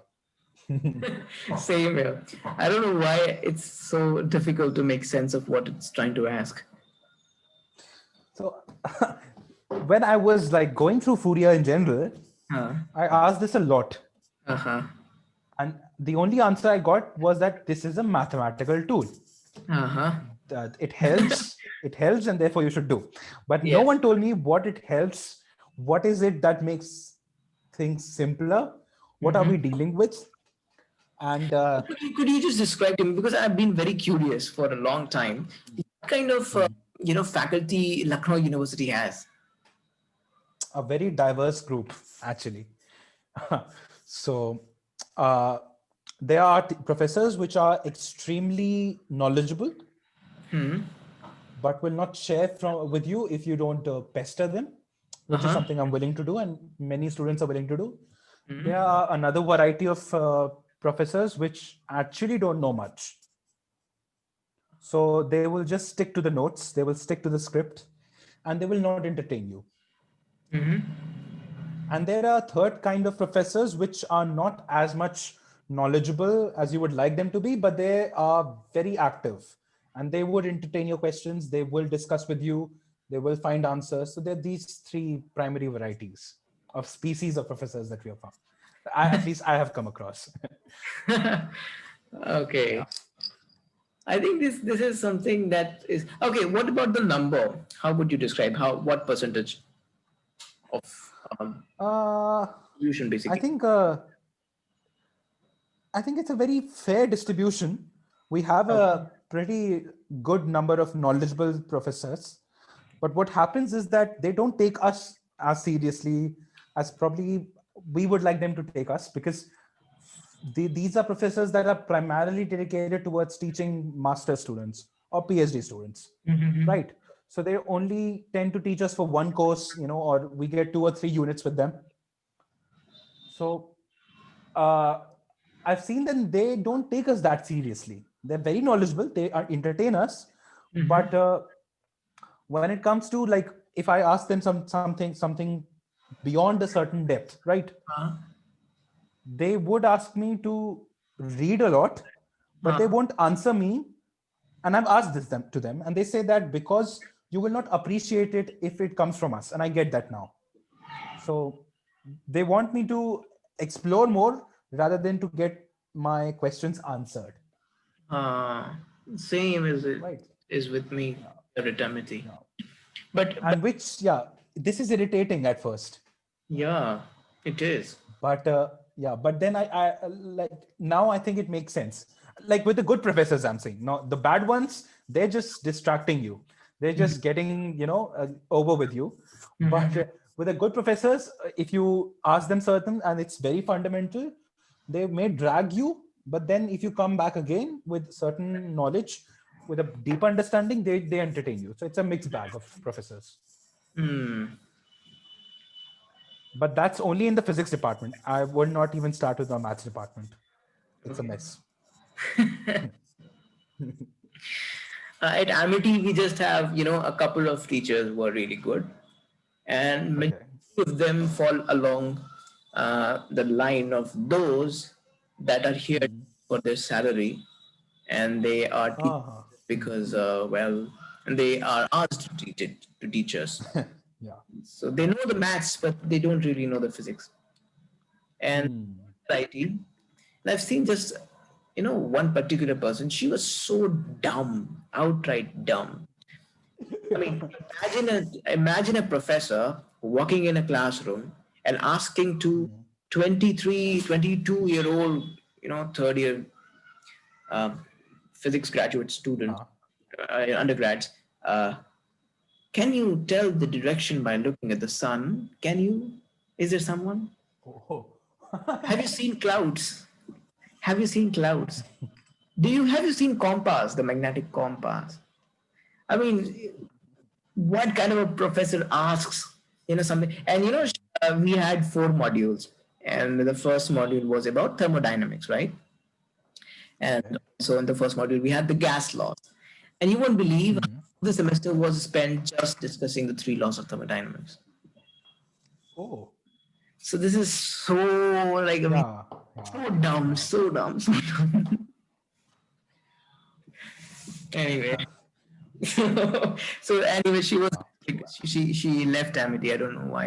Probably Oh. she was asked to leave. Probably you guys were lucky. And it happened this semester only. She was supposed to teach Oh. atmospheric physics, and uh, anyway. So yes. So do you have any problem that has been intriguing you so far? Uh, Something that with is very theory or intriguing. Yeah, and I mean any problem, not necessarily. well, in general, there are lots of problems. Uh, like for example, I was going with clippers and clampers in general. Huh? And in clippers, what if both the diodes are forward biased? What happens then? Like if we have Uh-huh. a condition when both are forward biased, Uh-huh. because usually don't observe them. One is forward, one is not. So you get a pretty decent answer. What if both Mm-hmm. of them are forward biased? Mm-hmm. So that was one. That was a very sort of exercise driven query that I had. Mm-hmm. Another is on a totally different level, Mm-hmm. whereby I just read that this year's Nobel laureate in Uh-huh. physics has just said that the Big Bang was probably not the beginning of the universe, Uh-huh. So you're talking about Roger and Penrose. that there was a yeah. So Yeah. he said, Penrose said that, and I actually had in my second semester, I'd read a short section from his Uh-huh. book, Okay. and he raised this question, but it was more in the sense of conjecture. But now, as a Nobel laureate, he Mm-hmm. has said this again, and quite profoundly. You know, So you that know, has something that puzzles me. when you I would like to suggest something. When you come across scientists of really high repute, Yeah, speaking in such a bold manner, like making such yeah, statements, you know, uh, one of the things that lie inside their head, they know the fact that whatever we study in science, it's all, and whatever we come up with, yeah, whatever, even verified results that we produce, it's all tentative. yeah.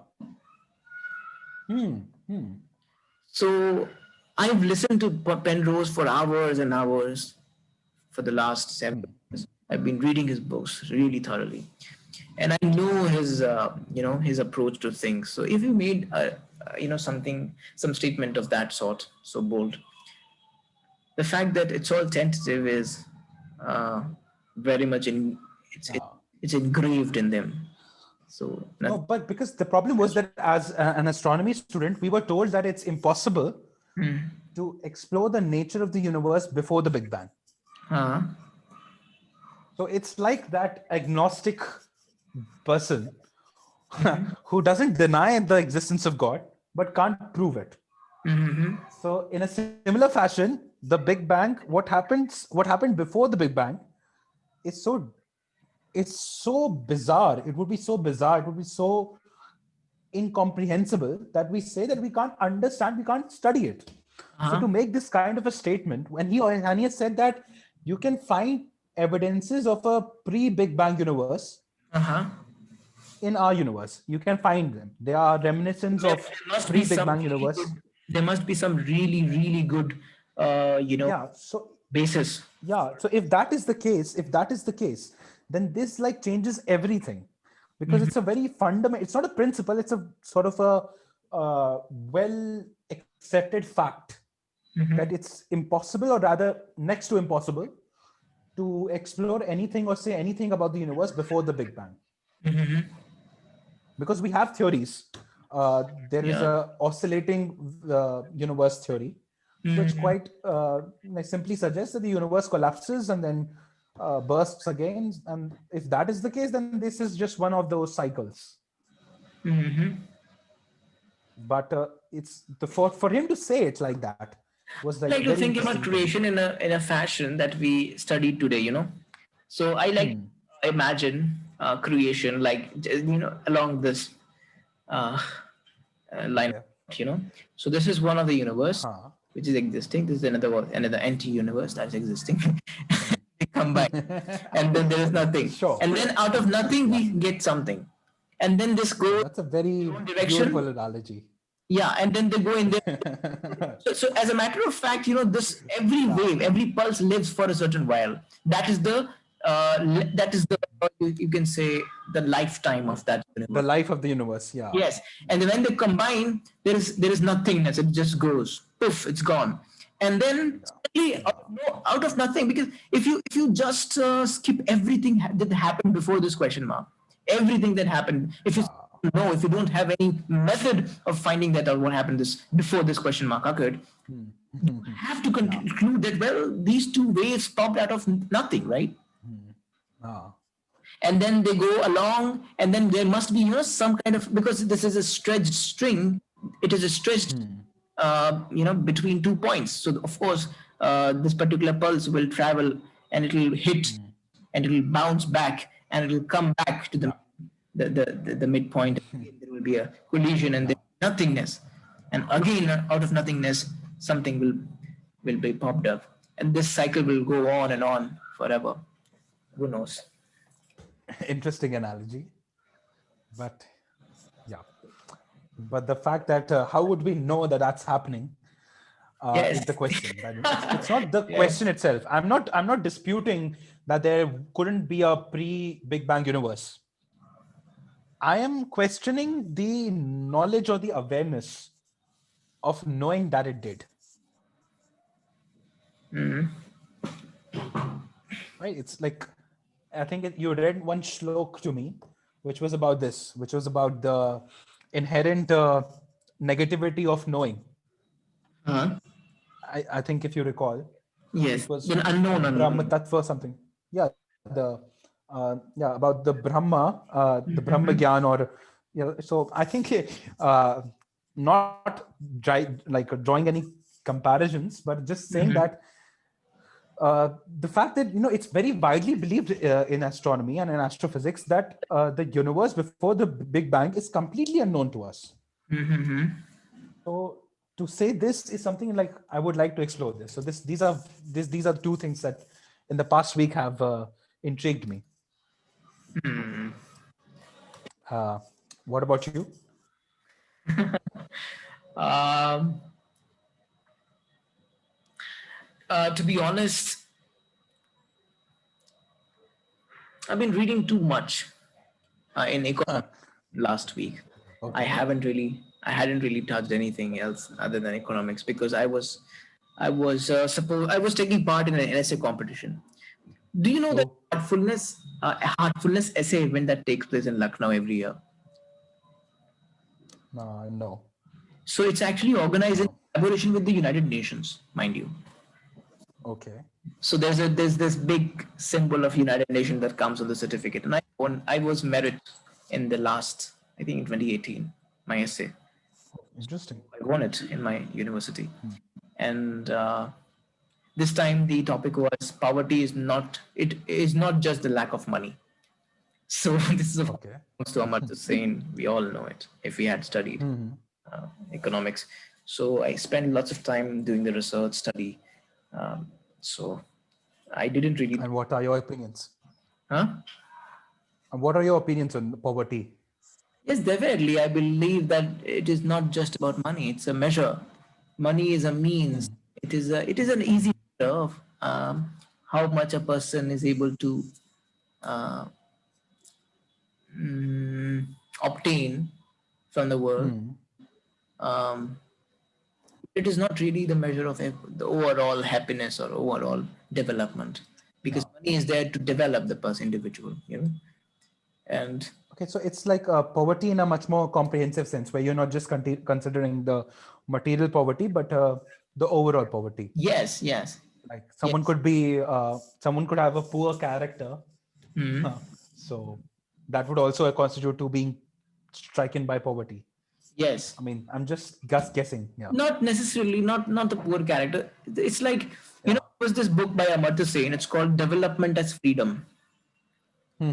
So he said that instead of measuring um, whether a person has a certain amount of money or not, whether a person is able to buy a linen shirt or a cotton pant or something, whether he's able to buy a dhoti every month, or that kind of wine every year or something like that. Anyway, so these are not an absolute measure. You can't. Money is an absolute measure, because income is ubiquitous. You can find it anywhere on the planet. Everybody Yeah. makes some income, but getting a linen shirt is a matter of prestige for a person who lives in the England, and getting a booty is a matter of prestige for a person who lives in a village. So, but still, income is not all inclusive, and ability to buy a linen shirt, drink milk, is a cultural dependent phenomenon. So, what should be the measure rejecting all this Okay. measure that is appropriate to measure the development? So, Okay. according So, to Amartya Sen, it's freedom. A person is in making choices. So, I wrote an essay on this thing. This was my essay. I just submitted yesterday. Today was the last day. So, yeah, it was. And the word limit was very little, very small, 750. So I had to really condense everything in so short lines. It was a, I think you still have like gone above it, isn't it 800 words? yes, it's 800. Yes, it's 800. Okay. It was 750 was the limit, but there were so many ideas. I was struggling Yeah, a very lot to difficult. adjust. I reject so many lines, so many ideas. Uh, I'm not sure whether this is up to the mark or otherwise. Concept of poverty.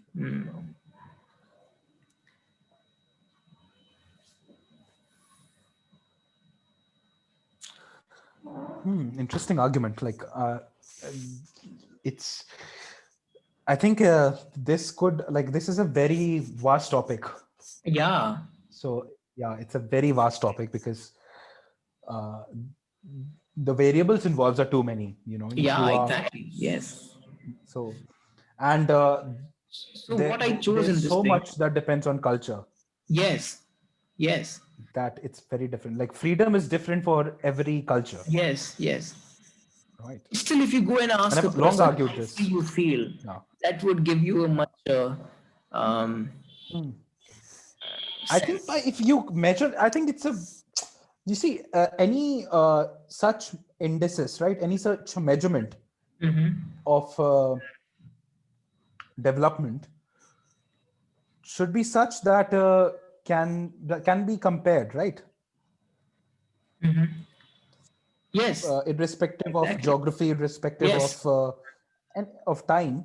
But I think freedom in its essence is such a changing concept with geography, with time, with culture that uh, I think it's a very, very difficult thing to do. I mean, But I not think that I I have think if any you right read to if you defend. read this book, 1999 book, this book by Yeah, Amartya Sen, you'll get you it makes a very good argument of how to measure freedom, because of course, as you say that it's a cultural dependent thing. yeah, Every culture will have a different measure, a different perspective of yeah, freedom. yeah. But if you read it, he makes a very good argument, and what he's really trying to do is he's trying to reject all the arguments that traditionally has been given. Uh, so, so any Okay. very absolute. The measure of freedom, he makes it very absolute, not relative, as far as culture. Okay. So you must read that book. It's a wonderful book. I read it. Okay. Is he in his attempts of being an absolutist, No, not really, like not really. favoring No, one? he's actually trying to. It's a kind of holistic perspective he gives. It's not a relative. Okay. It's not a. It is. It is not absolute, but it is pretty much holistic. Yeah. Just a second. Allow me a second. Okay.